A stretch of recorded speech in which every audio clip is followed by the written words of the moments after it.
Okay, good afternoon, everybody. Good afternoon from England and good evening or good morning, wherever you are in the world. Welcome to our sixth webinar in our coach development series. We're delighted that you can join us, and we've got a big one today. For me personally, as a goalkeeper or previous goalkeeper, we have Mattias Andersson and Nikola Marinovic, who have kindly given their time to join us and share some experiences of their careers, and also now Mattias working as a coach, so some different perspective on the goalkeeper position. Just a few housekeeping rules. If you can keep your microphone on mute, that would be great. Feel free to put your camera on. There will be an opportunity for questions at the end of the webinar where you can unmute yourself and speak. I've got my co-host Ricardo Vasconcelos with us, who's going to be monitoring the chat. So if you want to ask some questions, feel free to put anything in the chat box, and if it's linked to the discussion that we're having at the time, it will certainly be raised with the panel. I'm going to pass over to Nico to give a quick introduction about himself, and then Nico pass to Mattias when you're finished. Okay, hello everybody. My name is Nikola Marinovic. I played 15 years for the Austrian national team, 7 seasons in Bundesliga. Now I'm still active, and I play in Switzerland in first division, and yeah, that's for sure about me. Thanks, Nico. You're very modest. Hi guys, Mattias Andersson here, former Swedish national keeper, now working as a goalkeeper coach in Kiel and for the German Federation, and played most of my career in Germany, played for 17 years there, and yeah, that's a short one. Okay, thanks Mattias, it's great.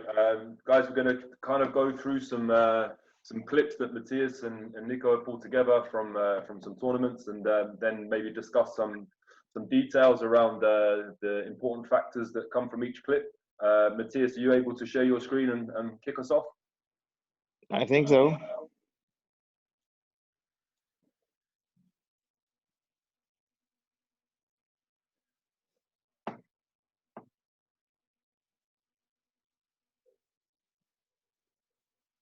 I think so.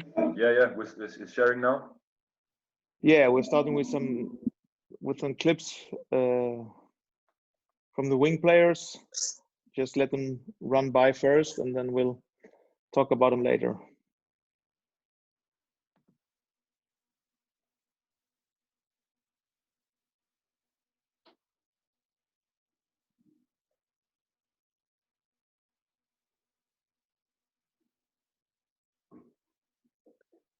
Just so you guys know, the clips can be shared afterwards with you all, so you can see them without the freeze framing.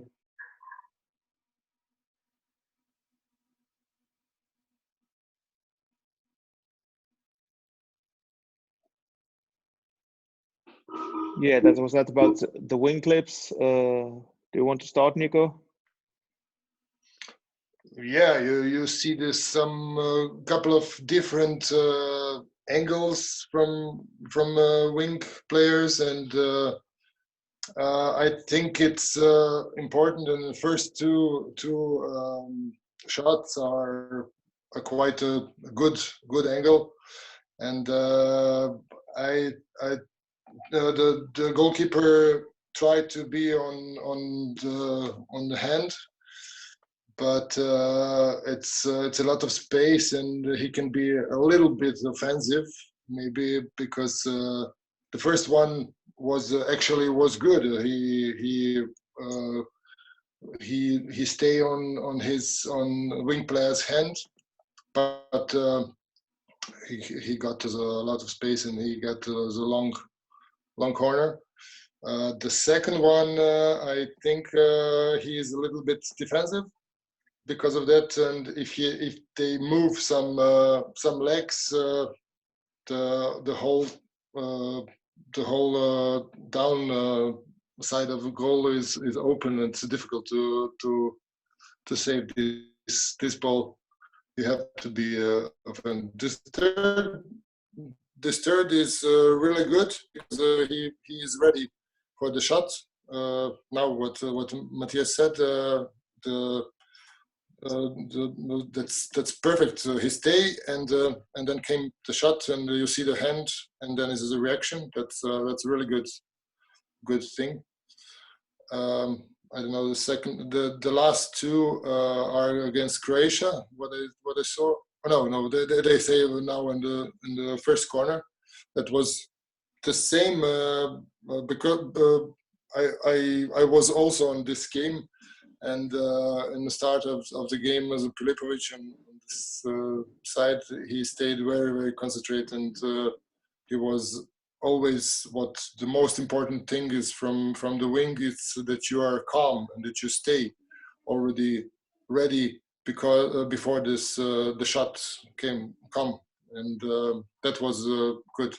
The last two games, the last two shots, you are still, the goalkeeper is still in movement, and then the wing player can see that and can with one fast shot in first corner can score. This isn't this two similar shots in the end. That's all. Mattias, anything to add on what Nico's saying there? Just having a little bit problem here with my sharing. No, that's the same thing. And about the wing position is always if we see the mainly the four last clips where there's a normal angle, we have just sharing it now again.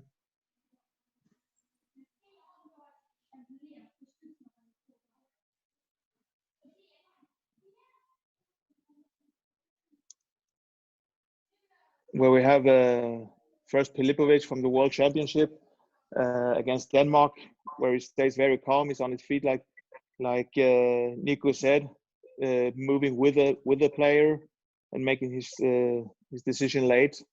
And you see if he saves the first one, then in the long corner, and then in the second one he opts for the short corner with a very good position when the shot is coming, where he stays very calm. He's very in perfect position and doesn't have to make that kind of big movement. The last two ones we see by Eichberger, we see that he's constantly in movement. He's moving forwards all the time, and it's not in a position where he's shooting. And that's very difficult. If you don't find the position before the player shoots, then it's much more difficult to react. Yeah, some of the key things I'm hearing there is to be still and calm. On hand was Nico's words, so I guess in line with the hand and the middle of the goal, draw that line between the ball and the middle of the goal, and don't be in movement. So the important factors there, and that of course is constantly changing from the wing, depending on how much space the wing defender has allowed or the situation that's happened. Guys, talk to me about how you train for those situations. Is there anything critical that you would be looking for on that? Should I start or Mattias? Nico, yeah. Yeah, actually, that's the whole secret. It's the timing of positioning. You of course you have 2 or 3 steps with orientation. If you have a contact with the goal and just as with one step as a go a little bit forward, and you stay actually in the line where the wing players jump from this position.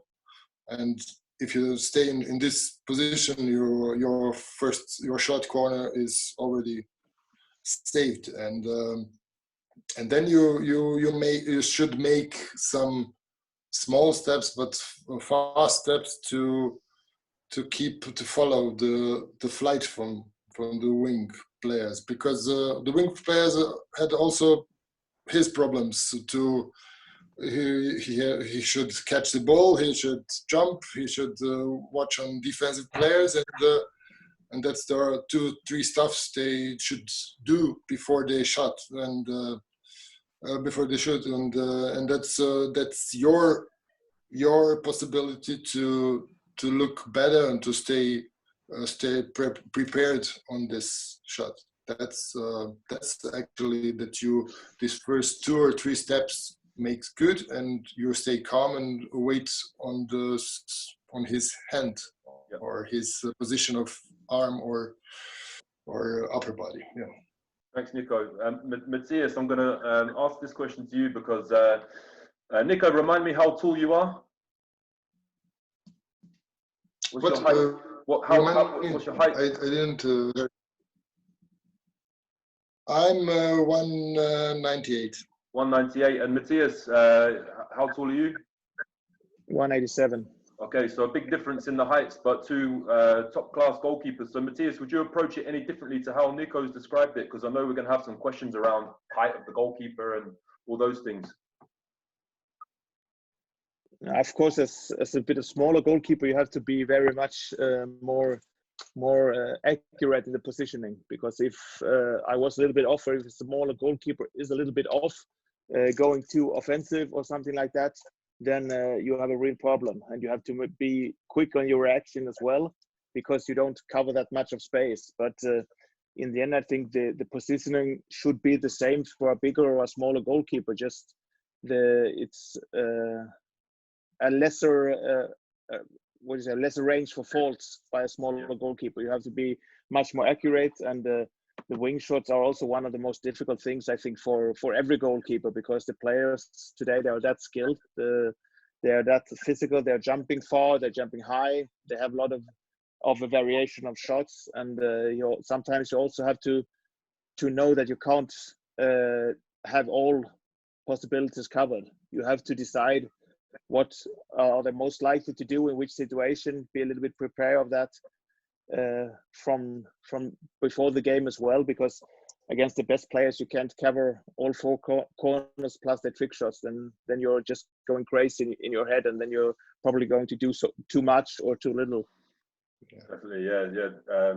Comes back to that, staying calm. Ricardo, go ahead. You got some questions from the just on that. There's a question who came up on the chat about what you're describing, and Athena asks if you recommend to close down the space as fast as possible on the wing if you are smaller. I wouldn't. If you mean getting closer to the shooter, then I would say no, because then you are also much more vulnerable for shots above you, and that the player is flying past you. So I would not recommend to be much more offensive just because they're smaller. That's a little bit old school, and that doesn't work anymore. The players are way too good for that. Yeah. So another question who follows on that one. Would you recommend baiting the shooting space, as in offering a side, so you can try to increase the possibilities of prediction of where the shot will go? Yeah, of course, there's a possibility. You can do that against certain players. There's also always to take in consideration as well, if you want to bait them to do their favorite shot, or if you want to take away their favorite shot and leave them to have to do something else. But of course, you can play with the shooter as well to leave a corner open or do a little different in the positioning. There are many options for the goalkeeper as well, but I think the main thing is, no matter what you choose, if you choose to stay on the hand or leave the far corner or the first corner open, you have to be very precise in the positioning, because if you leave too much open, the players are way too quick, and they will take advantage of that. Yeah. And the last one for this bit. So Kier asks, as a shorter goalkeeper, what would be the best way to prevent being lobbed? He says he often positions himself in such a way that he will save a normal shot, but still taller players are able to lob him. So what would be your advice for a smaller player to try and avoid as much as possible conceding a lob? Yeah, I think it will be about not to be too offensive. Maybe take another step back, and always to keep the feet on the floor, because then you always can react as well. As soon as you leave the floor as a goalkeeper, then you've lost initiative. Then you can't decide any more to do. Then you have to just get hit more or less. So try to stay on the floor as long as possible. Okay, guys, just before I let you carry on, there's loads of questions coming. I'm going to select a few that are to the theme and to keep you going. and then there's a few who are a bit off what we're talking about, and I'll save them for the end if that's okay. A bit more generic. Yeah. So just carry on, and I'll interrupt if and when. Okay, Mattias, do you want to move us on to the next round of clips? Yeah, moving on.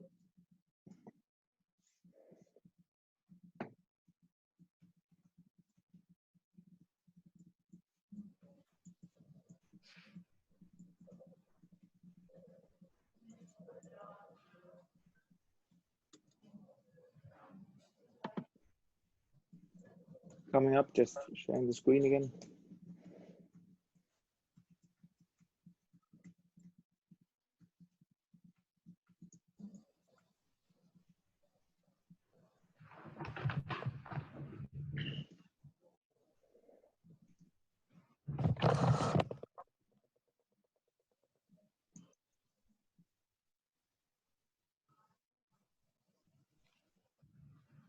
First, we have two shots from the back, or so not really for back players, but where the goalkeeper has to decide if the player breaks through or not.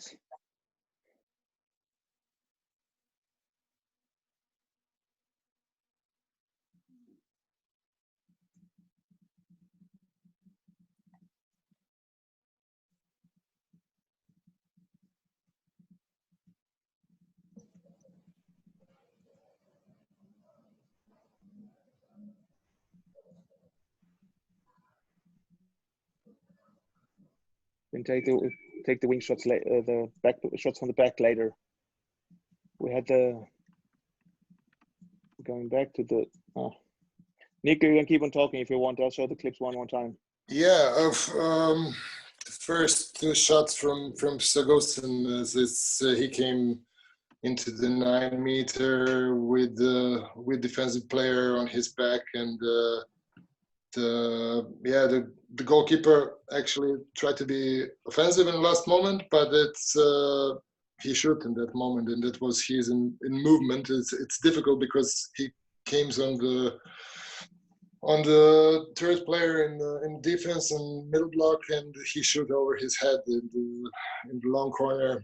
Yeah, without block. It's difficult in this situation. Maybe if you say that the defensive player don't go to blocks or contact, that you can choose his sides, but it's difficult first situation. Second situation, I think it's the middle block player stay good in his in the block, and you should trust him, and you should go in your corner, in short corner. This third and fourth shot was this breakthrough one from the pivot. The third is from the pivot. Yes, here's the one in the middle, and then we're going on to the one. Here's first the pivot. Yeah, first the pivot. Okay, he go down. He pivot. Stay on the right side. It's not the best position. You should watch where is his hand, and that's you should be late in reaction, and to stay. You can cut his angle also. You can be offensive because it's a difficult situation from this position to make as a lob, and this breakthrough. The back player jump on the outside between 1 and 2, and he had a block player for him. I think it's from this situation quite difficult to get in a long angle, long side of goal. You should be more calm and to wait that if they can shoot this long corner, and that's if the possibilities may be there, but he can shoot short, just down, and you should stay more in first in short angle, or you can give him a possibility to shoot there and to make like a wing player technique. That's for this for Yeah, it. here as well. He's saying he leaves the floor a bit too early, and he's being the player jumps past him. Yeah, that's the problem of the goalkeeper. Yeah, the player has such a speed. When the goalkeeper is attacking, he's attacking to the player, but the player is moving onwards to the short line, to the goal line, and that's why he gets a pass in the short corner. Great. Do you want to go through the clips again, Mattias, or do you want to take any questions, Ricardo? You're on mute, mate. We have a few questions, but they are more related to generic themes. I don't know if you want me to go over them now. They're not necessarily in relation to what you guys were just showing, essentially. But there's a question here, a very interesting question from someone. Sorry, I'm getting loads of questions at the same time. I'm just trying to get it. So some people are asking if you could play the videos whilst you are talking to make it easier for them to understand. But the question I was going to pose is: the job of a goalkeeper changed a lot in the last years. They obviously are facing more shots with the 7v6, the higher speed. As a mental coach, I'm very interested in the time between two actions. So how to recover from a goal and to refocus, to get rid of thoughts, and how to stay in the now, essentially. What would be your best advice on that? I don't know if it makes sense, the question. Yeah, I think that's also a big experience thing. Each goalkeeper attacks that problem differently. For myself, I had no problem with it when I was younger. Then for some years, I found it very difficult to leave what was happening behind me. So I contacted a mental coach. I worked for him the last 10 years of my career. That helped me a lot. But I think it's important to just as goalkeeper as well to understand that you will be making a lot of mistakes in a game. It's impossible to play to nil, and that's why you have to find a way to close the last action as quick as possible. If you do that with a mental check in the head, say that was good or that was bad, or next time I'll do that, and then you leave it. Or if you have some kind of other thing that you do, if you go to the bench and talk with your fellow goalkeeper, I think everyone has a different way to handle these things. I don't know about you, Nico. Yeah, I think also that this experience is a very big.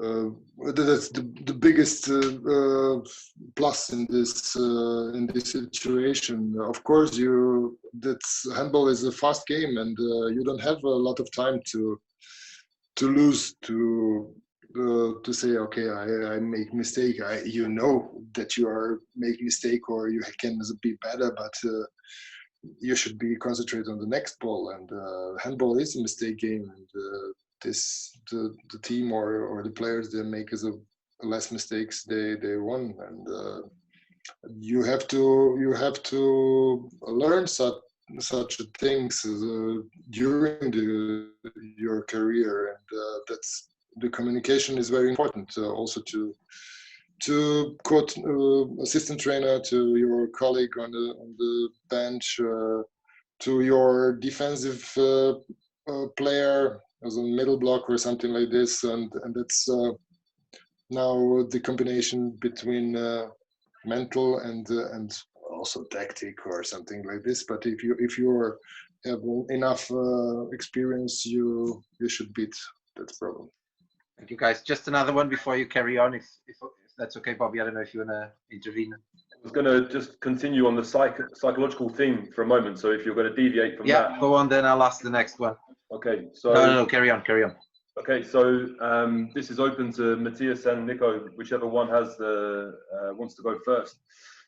In terms of the dealing with the mistakes, how important, Mattias, perhaps your role as the goalkeeper coach now, or perhaps experiences that you both have had over your careers, how important is the relationship between the head coach, so not just the goalkeeper coach, the head coach, goalkeeper coach, and the goalkeepers? how can the head coach get the best out of the goalkeeper, even when, because sometimes we see a goalkeeper making 0 saves from 3 shots and they're subbed out, and things like this. How can the head coaches be supportive and get the best out of the goalkeepers? What do you think? I think that's also very individual. I think many head coaches lack the view of the goalkeeper. I noticed that now as well when I'm sitting on bench as a coach. The perspective you have from the side is completely different than the one you have in the goal. When you're standing in the goal, you see everything from behind the defense. From the side, it looks completely different. I think it's always very important as well for a head coach to know the goalkeeper. I mean, we have keepers maybe who wants to be shouted at or who needs a pressure, where there are other ones that they need to be patted on the back and to say, I know you'll have the next one. I think that's the big thing, is to know your team, your keepers, and that you can interact them with as they want to have it. And Nico, anything from you? Yeah, I think it's the most important thing. It's trust between the head coach and the assistant coach or goalkeeper coach and if the goalkeeper coach is now, we say it's a new coaching point in handball, and I think it's very important. It's good that Bundesliga make this step forward, and you have as a goalkeeper coach on the bench, because he can help a lot of head coach and a lot of goalkeeper, and this you should have some system or some trust, and that's like Mattias said, it's very individual. If you have one Landin in the goal, he had a lot of trust or confidence, and then if some young goalkeeper came in, of course they have less time to show what happens, but that's some process, and you should earn also this trust, and that's a difficult tale of our job. Yeah? It's very difficult for the young goalkeepers to earn the trust when the results are arguably the most important thing, right? Yeah, but it's complex. It's defense, how you play handball, fast, or you defensively good, or it's a lot of stuff. So you cannot answer with one answer. Sure. I think it is well to take in consideration what kind of goals the goalkeeper is conceding, and that's just to say that now we had 3 goals, or we had 5 goals, or we had 7 goals, but as well to take a look at what kind of goal did we concede. Was it the one that the keeper should be able to save, or was it the 3 counterattacks, or what was it? So that you get a level-headed decision making as well. That builds the trust from both sides, I think. Sure. And just continuing with the theme of the psychology side, you guys grew up playing handball and you got used to the game from a young age. But what advice can you give to the goalkeepers that are coming into the sport for the first time, from a bravery aspect? How can they have less fear when the ball is around, coming towards their heads?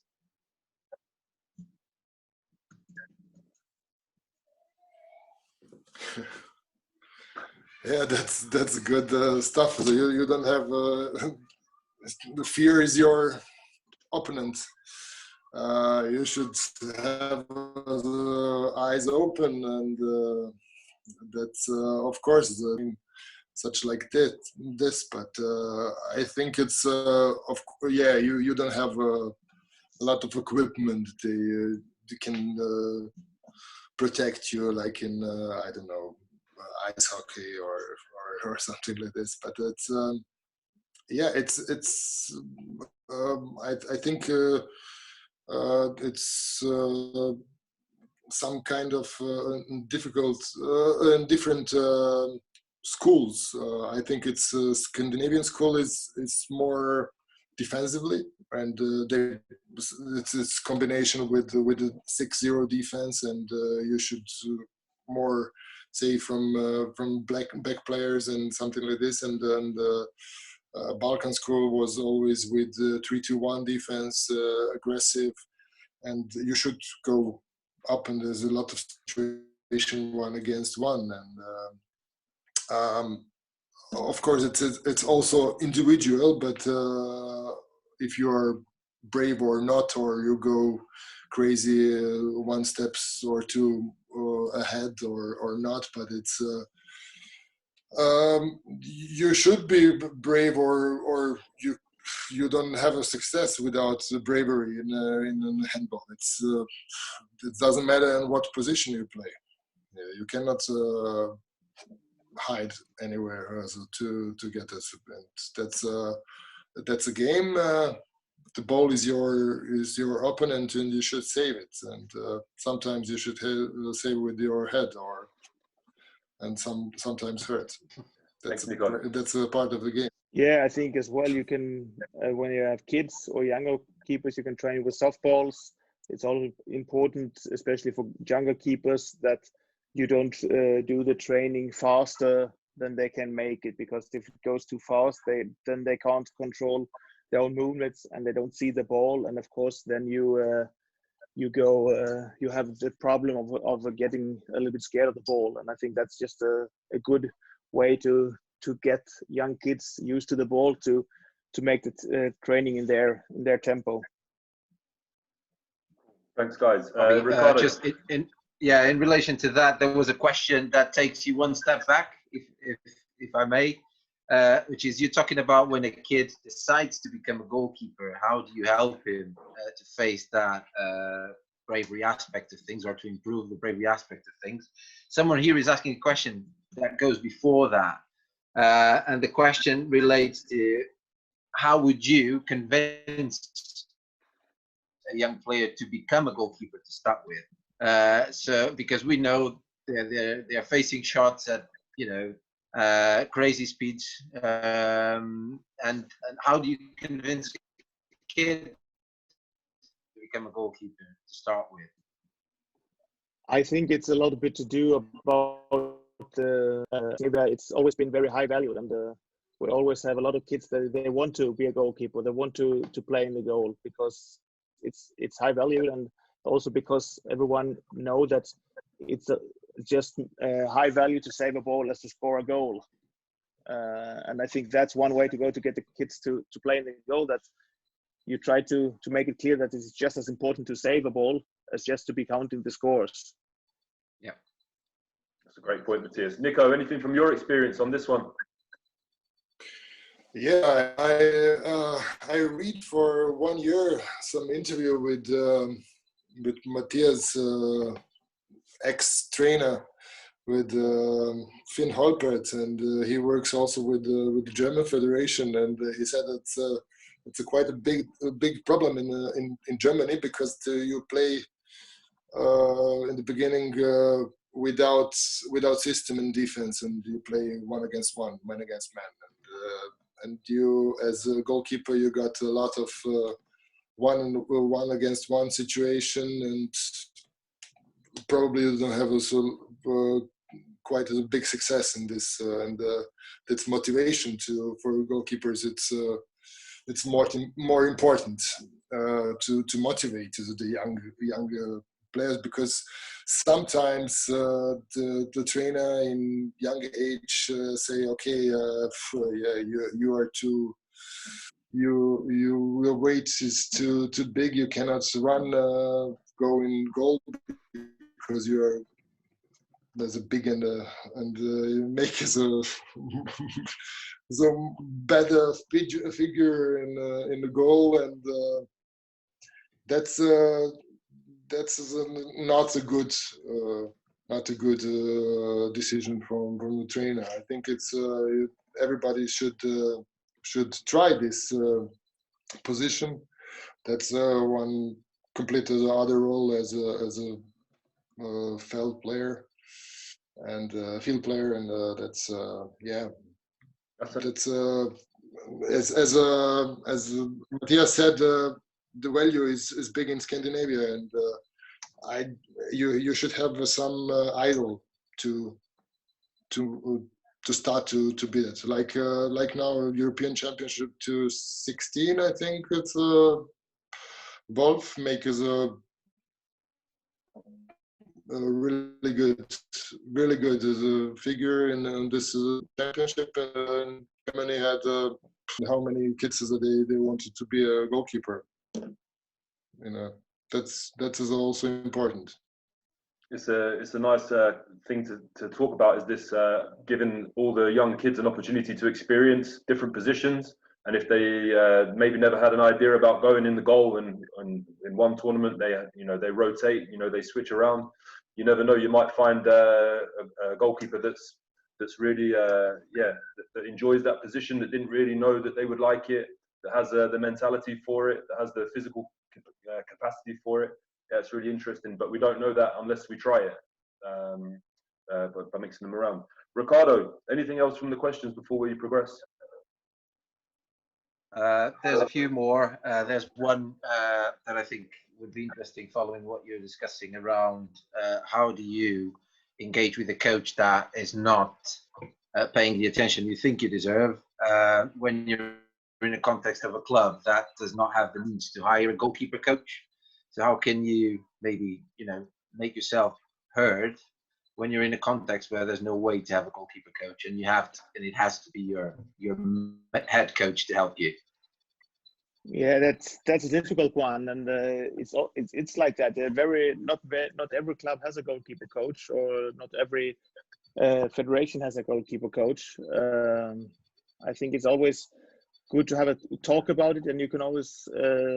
I think it's always interesting to ask the question how much they think that the goalkeeper factors in on the results, and after that you can take it from there. But normally you get an answer about 50 to 75%, and if you take it from that, I don't think many keepers get 50 to 75% of the training or the time in training. So maybe it's a good way to take it from there. Nico, anything from you? Yeah, Mattias actually told everything. Okay, so guys, I wanted Let to me go to the next question. Okay, so in terms of, we spoke a little bit about preparation before, and maybe we'll come on to things like studying the opposition after this, but I know from speaking to both of you that you take the fitness side of the game very seriously. Nico, especially now coming towards some later years in your career, and I saw Mattias a couple of seasons ago in Flensburg in his last season, really taking care of himself. Give us some insight into what it takes to be a goalkeeper. And obviously we have different shapes and sizes. If you think about Milic, for example, who was in Vardar, different sizes and stuff. But from two guys that are taking it really seriously, what can you tell the audience about that side? I think first what it takes commitment. It takes a lot of mental strength to do the work that you have to do. You have to do a lot of the work, and you have to take care of yourself. And it's a physical preparation before a game. It's a physical preparation in the summer. You have the mental preparation. The players often they come to the video preparation before the game. They look at the videos with the coach, and then they go play. And the keeper maybe has another 2 to 4 hours at home studying videos. That's why it takes a lot of effort. And like Nico can say as well, I think the older you get, the more work you have to do to stay fit, as well as before and after the games. Yeah, of course. You have more experience, and you know what you have to do, what exercises you need, and how much, and you need. Of course, as a regeneration, but it's the workout is very important. It depends, of course, of your technique.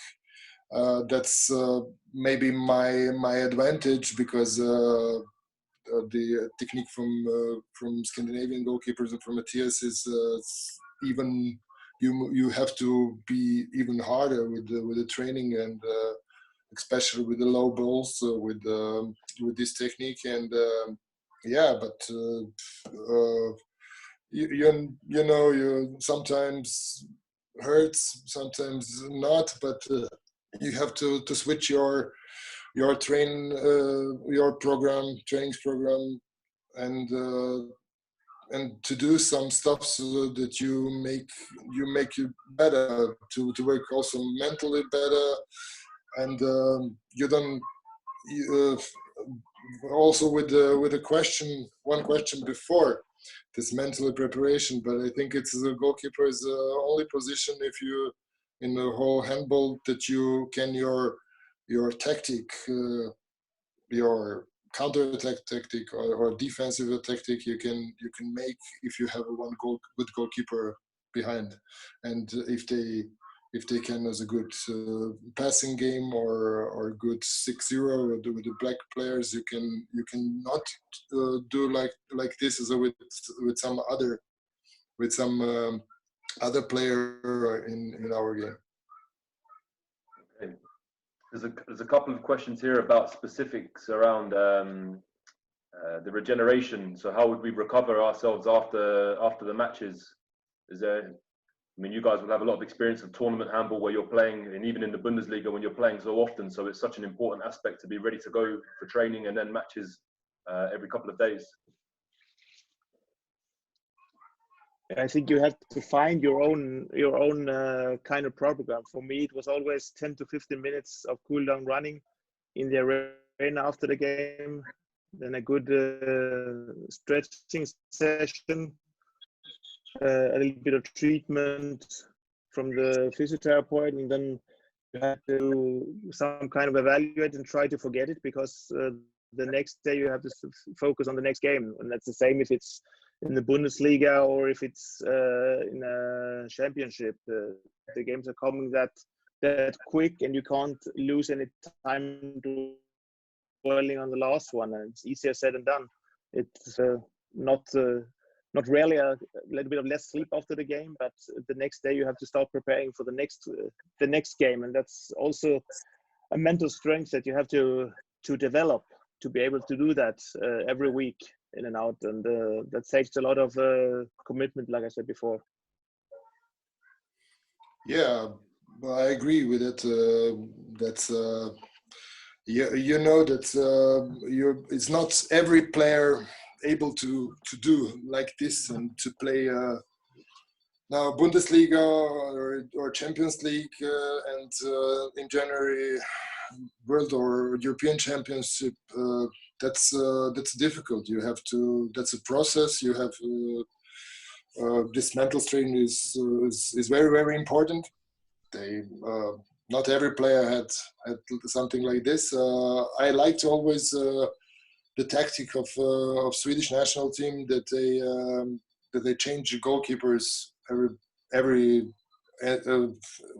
half or one game you and one game with the other goalkeeper, because in the tournament you have more time to regeneration and in a way that your colleague have not good game, you should go in and to win this game. And but that is also the question of a system, and that's a process. You cannot say, okay, I can do like all big players and big teams. You should learn a lot of stuff. You should train or to do it for yourself, and you see if you're good or less good in this. I give one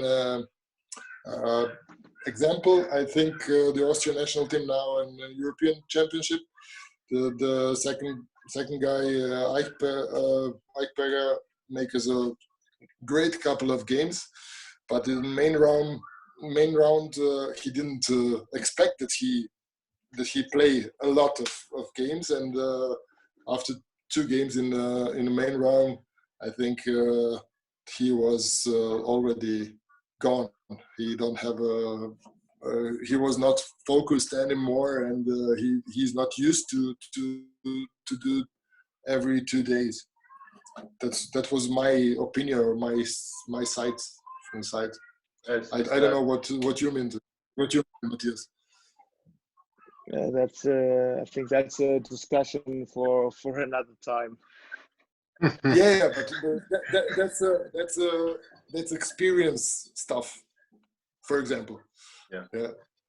Guys, some really interesting stuff you guys are talking about now, and sticking with this theme of preparation, we've spoken a little bit about video and knowing the players that we're going to come up against.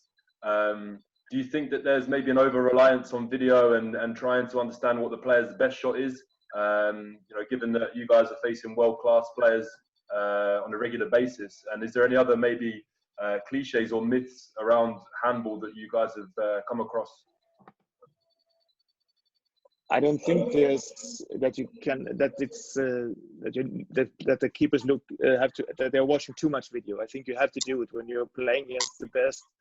You have to prepare with the video because the game is so quick. The players are that good, and you have to be prepared before. Everyone has their own way of doing it. I would never tell anyone to do it just like I did it because that was my way.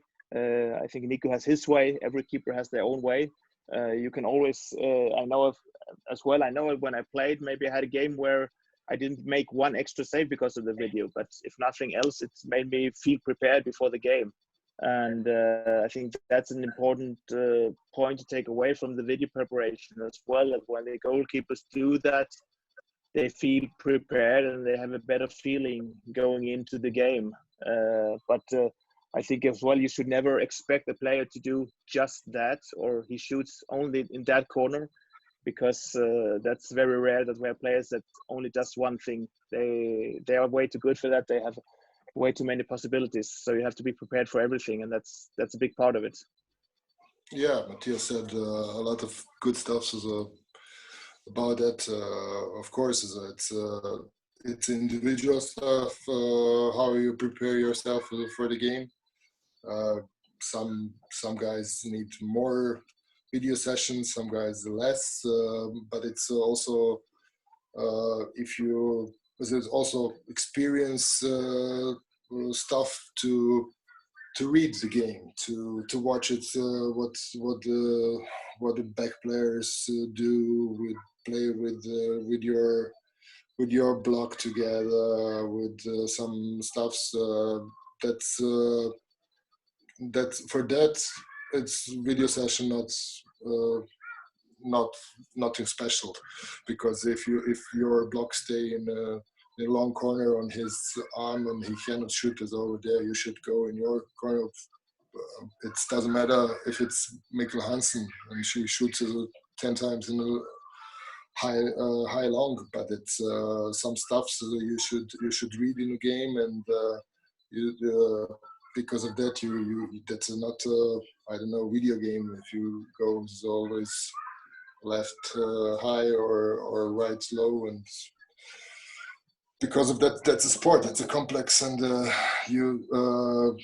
but the most important thing is, as Mattias said, that you have a good feeling before the game. You have one planning or have. Bobby, if I may, there's another question who can relate exactly to what you guys were saying. This may be a bit more for Mattias, as he's the goalkeeper coach in the room.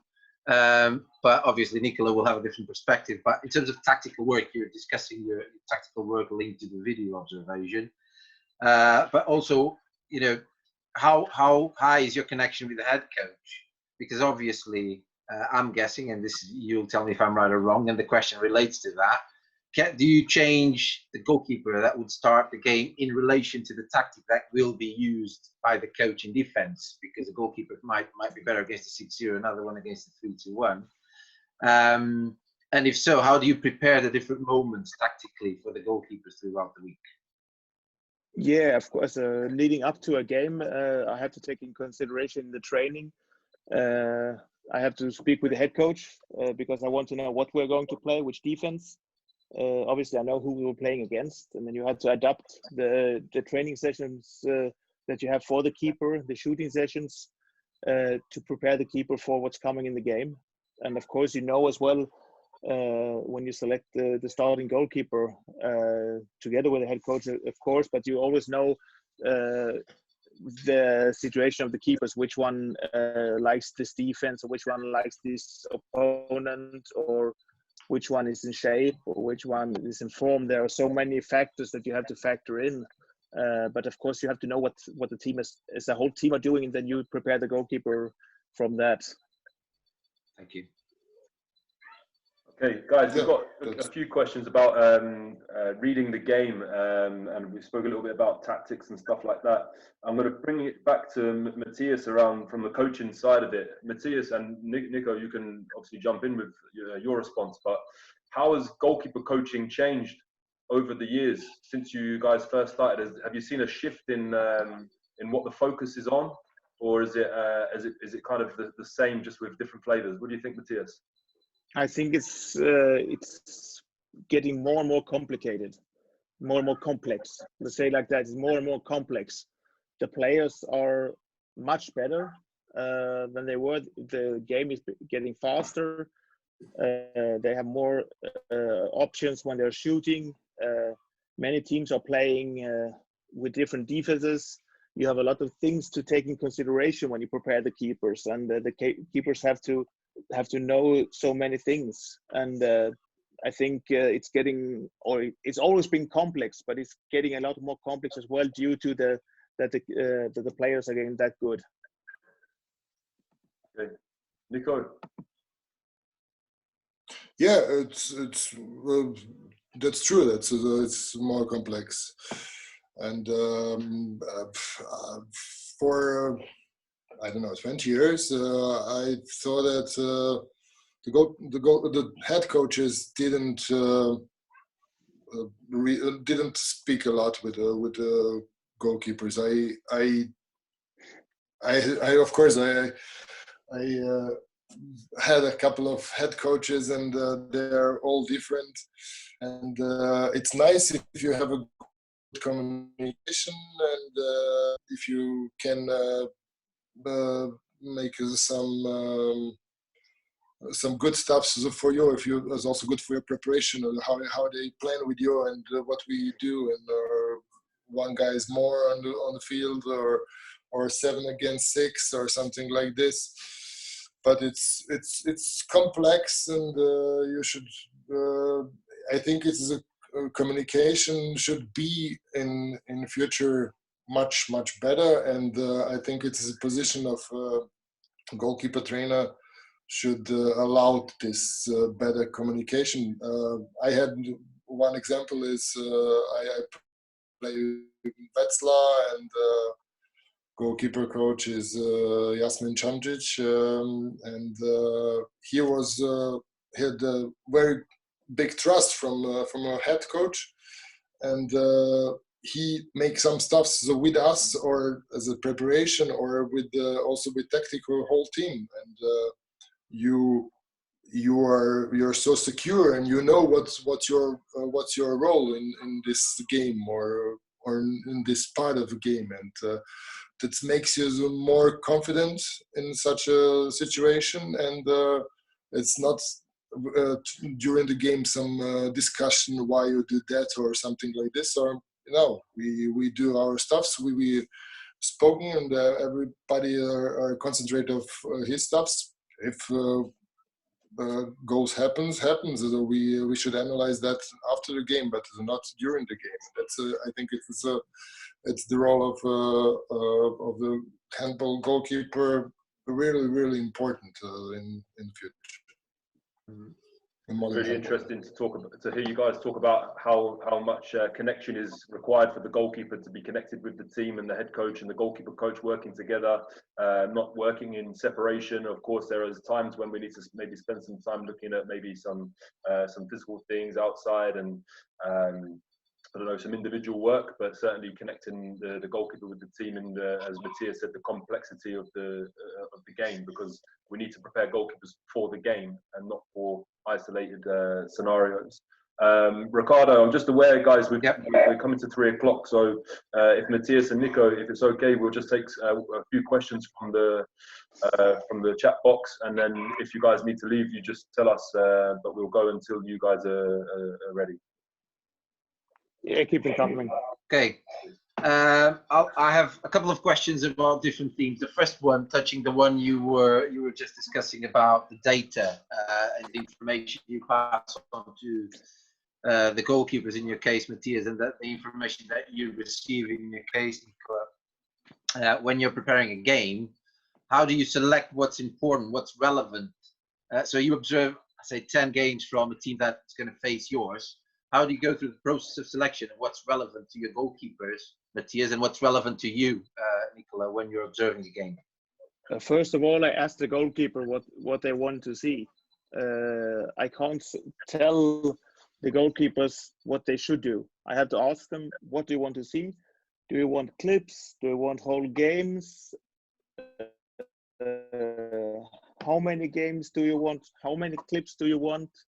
And then I take it from there, because everyone has their own way of preparing.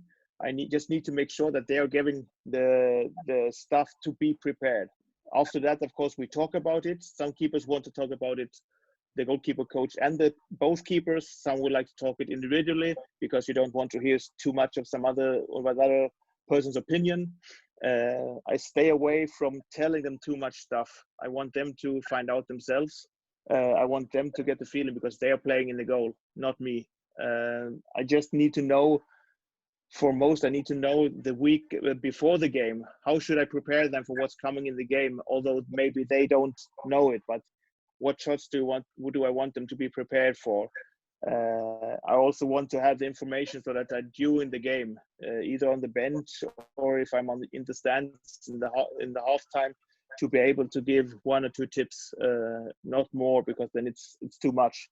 You don't want them to feel that they have to do the stuff that I am saying, but you want to give them the feeling that they are prepared. Thank you. Yeah, Mattias said there's a very, very good stuff. So a lot of stuff. So, of course, again, communication. You should speak with your guys, with your goalkeepers, and maybe you should to discuss some couple of stuffs that you see and you maybe find it that's important, as it's some stuffs they couple of time during the game came from one player or for some player, but you should also ask the goalkeepers how they look on this situation from his angle, and yeah, that's I think it's you should speak oftenly and just to share your experience with them. Thanks, Nico. Guys, just another one. This one a bit different. It has to do with the schools. So there's different schools of goalkeepers, as you know. How do you behave as coaches when your schools they're coming from, or do you focus on them as goalkeepers without having that connection with the school on the back of your head, if that makes sense? I'm focused on them to save the ball. It's I don't care if they're saving with 1 hand or 2 hands, but of course you can train. You have to take in consideration their background, their technique, their skills, their problems or their struggles. But in the end, you can train the goalkeepers in the same way, although they save the ball in different ways. That would be my take on that. Perfect, thank you, Nikola. Yeah, I agree. It's important that you see what for potential, what for material you have in this goalkeeper, and what he can already do, and just to make this better, his movement or his technique, is not to try him to say as you have to do like this. Yeah, of course. So if they have a potential for this movement or for this technique, you should try to see if how long it takes to take this as a technique and to make it really good. And but the most important is to save the ball. And yeah, after that you with some technical moves you can maybe have some more opportunities if they do it good. But yeah, every goalkeeper is special and individual and have some special moves, and you should let him to do his stuff. Yeah.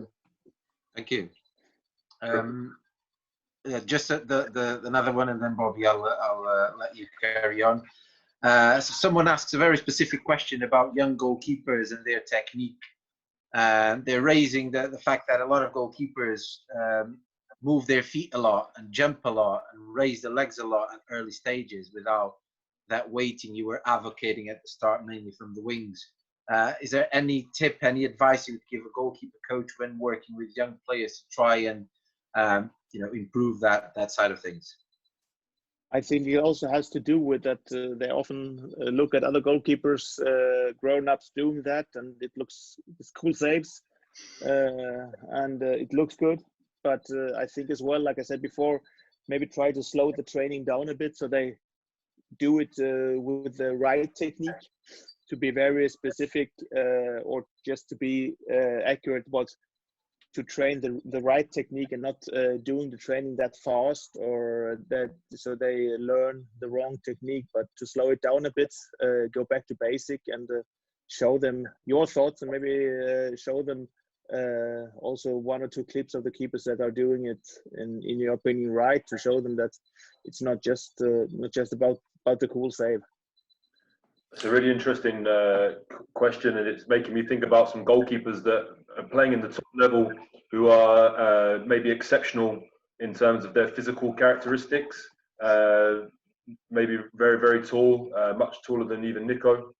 They're not waiting on the player. They're making the shapes early, but they're having some success.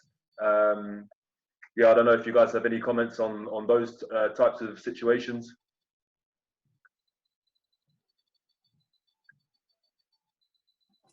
I didn't really understand. Yeah, You take it, Nico. I didn't really understand the question. Okay, so I was just talking about how some goalkeepers, they may be relying too much on their physical size, and they can afford, like you were talking about before, the young guys, they see the goalkeepers that are jumping and making these big, nice, spectacular saves. But maybe it's because some goalkeepers, they can afford to do that because they're 2 meters and 10 or 2 meters and 5, and they have this, this extra capacity where they can take up more space and force the shooters into more problems, basically.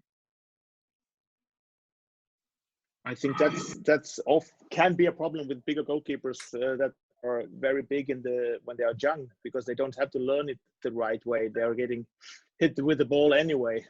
I think that's something that's not always that easy to address. I never had the problem. I was always small. Maybe Nico has better insight to that. Then maybe through the legs or something like this. From the back players. Yeah, it's every goalkeeper had his good size and bad size. Of course, they have some possibilities more if you are taller, or you are faster if you're smaller. That's then comes the technique plus, and yeah, it's difficult to say, but you are started with this jumping and some couple of defense is the attractive, but that's a couple of attractive defense. I think it's more important that you have as a good position play in your in the game, and you stay good. And if you have a quite normal defense, they with blocking and some situation, you should came on one number of 10 balls per game. And I think it's more important that you make your stuffs quite good as a not attractive or something like this. And then came, if you are good in the flow, and then came as 2 7 meters, 1 counter attack, 2 attractive, and then you have a great game with 17, 18, 20 balls. That's if you don't have this basis on 8 till 10 balls with the defense together, you should save your 3 or 4 attractive balls, but it's not that what you want, huh? Yeah, I'm hearing a lot about basic effect being effective. You know, we can all have our own style of goalkeeping, our own way to save the ball. You just have to stop it from going over the line, and that's pretty much the job. Ricardo, unless there's anything else pressing from there's one more that just popped up. It was I think interesting. A coach, so I'm guessing he's a goalkeeper coach or a head coach. He's asking what informs his decision of changing goalkeepers. So what informs your decision about when to change the goalkeeper that's playing? Is it all about his level of, degree of success whilst in goal? Is it all about statistics, or do you have any kind of model that or frame that would inform your decisions when to change the goalkeeper? Yeah, first of all, you have 2 goalkeepers. The difference between them, as well, if it's a difference how good they are or how they're playing against certain opponents or with certain defenses. But I try to, when I'm a goalkeeper coach or when I'm coaching, I always try to follow the game to get a feeling for, is the goalkeeper in the game? Like I said before, not just count the goals or count the shots, but see what kind of shots are he conceding. As well, you have the consideration. Sometimes you have to change the goalkeeper, even if you have the feeling that he's okay, but maybe we're behind with 3, or maybe we're playing really good defense and he still doesn't get the saves he should get, but he's okay. Then you can try something. That's a very complex decision, and it's also the hardest decision to take. But I think you have to find a way to realize as well, what kinds of goal are we conceding, and how do we have the feeling that the keeper is not in the game anymore? Okay, Nikola, do you have any vision on this in terms of? Yeah, I worked in Wetzlar in some system. Yeah, of course, I agree with everything what Mattias said, because that's of course you do. Complex. Yeah, it's complex because it's you have 1 goalkeeper team, and that's 2 goalkeepers, and sometimes you have just 1 there is really good and they play all the time, but he can do also he had also a bad day, and you have a problem, or how to be equal to both guys, and we have some target, how many balls we should save, and it was, for example, 12. And if you play, then you see for 15 minutes you should save 3 balls, and to stay in the game. Of course, if your first goalkeeper have maybe more credit at the goal by the head coach or by the goalkeeper coach, and he can stay maybe a couple of minutes longer in the goal. But that was quite fair if you have 2 equal goalkeepers or for quality. But that's just as 1 example what in